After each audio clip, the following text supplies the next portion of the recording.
beloved Boss Mike Cervera.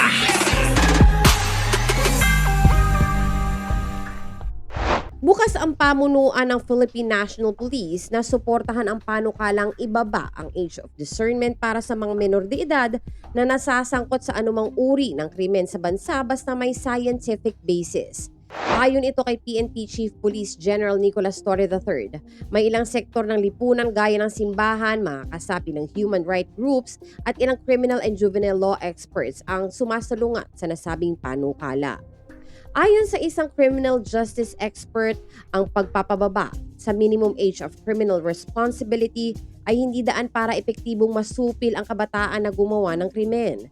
Hindi umano magiging hadlang ang nasabing panukala para maiiwas ang mga kabataan mula sa criminal behavior. There's no deterrence factor even if the criminal age of responsibility is low and punitive. Ayon sa eksperto at mas malalantad lamang umano ang mga bata sa ugaling kriminal, humahalo sila sa hardened criminals. This is one of our legislative agenda that we will give to our Congress so that we can have a voice if the law regarding juveniles is reversed, ayon kay General Torre. Sa ganito umanong paraan ay mabibigyan din ang PNP ng boses sa sandaling amyendahan ang batas. Iminungkahi na pag-aralan kung ang kasalukuyang age limit sa batas ay napapanahon pa dahil sa mas mataas na kamalayan ng mga kabataan dulot ng mas madaling pagkuha ng impormasyon. Gustong repasuhin ni Senator Robin Padilla ang Juvenile Justice Act dahil sa pagkakasangkot ng mga menor de edad sa krimen. Sa kanyang privilege speech nitong August 14, inamin ni Senator Robin Padilla na matindi ang kanyang pagkakabahala sa dumadaming menor de edad na nasasangkot sa iba't ibang uri ng krimen mula sa simpleng paglabag sa batas hanggang sa mga tinaguriang heinous crimes. Halimbawa, aniya dito ang ilang naiuulat na krimen kung saan alam ng mga menor de edad na hindi sila makukulong sa paggawa ng krimen. Halimbawa po, bago ang recess noong February lamang ay napanood ko ang ulat ng pag-hold up sa isang 14 years old na batang lalaki sa Quiapo, Manila. At ang 4 na hold-upper ay may dala pang patalim, puro menor de edad. Nang isuplong sa barangay, inamin po ng mga suspects na kabataan na matagal na silang sangkot sa pagnanakaw. Malakas daw po ang loob nila dahil alam nila na hindi naman sila makukulong, saad ni Senator Robin Padilla. Ikinuwento rin ng senador ang isang mas mabigat na kaso ng karahasan kung saan isang grupo ng kabataan ang sangkot sa panggagahasa at pagpatay sa isang babae at maging sa brutal na paglalapastangan sa bangkay nito. Parang pinupulbos ang aking puso sa kwento ng mga magulang ng biktima. Nang matapos kunan ng video habang hinahalay ay pinatay ng grupo ng kabataan ang kanilang anak na babae. Pero hindi rito natapos ang kademonyuhan nila sa kanilang biktima dahil nagtatrabaho bilang matador ang isa sa mga suspects, sinadya pang katayin na parang karne at babuyin ang lamang loob ng kanilang biktima, ani Padilla.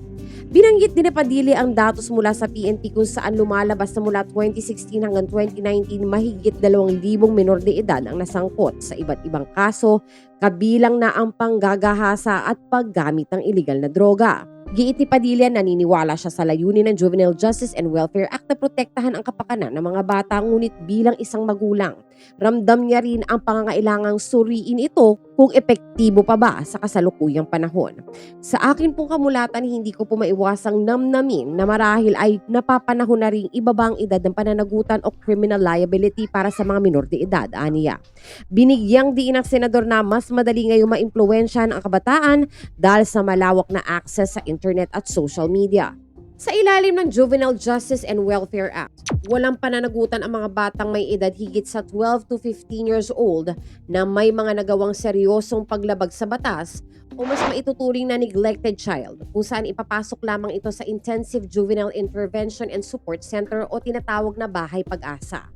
Kaya naman, naghain ng panukalang batas si Senator Padilla, ang Senate Bill No. 372 na naglalayong ibaba sa 10 taong gulang ang kriminal na pananagutan para sa mga gumagawa ng labis na krimen katulad ng parricide, murder, rape, destructive arson, robbery with homicide, kidnapping na may pagpatay, at iba pang mabibigat na kaso. Higit pa ni Senator Padilla, napapanahon na upang aksyonan ang mga batas para tugunan ng umiiral na krimen ng mga kabataan dahil mas mahirap pakinggan ang iyak ng mga magulang at pamilya ng biktima na hanggang ngayon ay humihingi pa rin ng hustisya.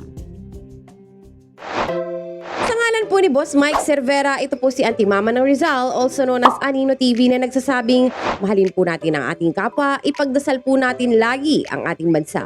Magandang umaga, magandang hapon at magandang gabi, saan man dako ng mundo naroon kayo, at syempre, magandang buhay na rin para sa ating lahat. Maraming salamat po. Our beloved Boss Mike, Boss Mike.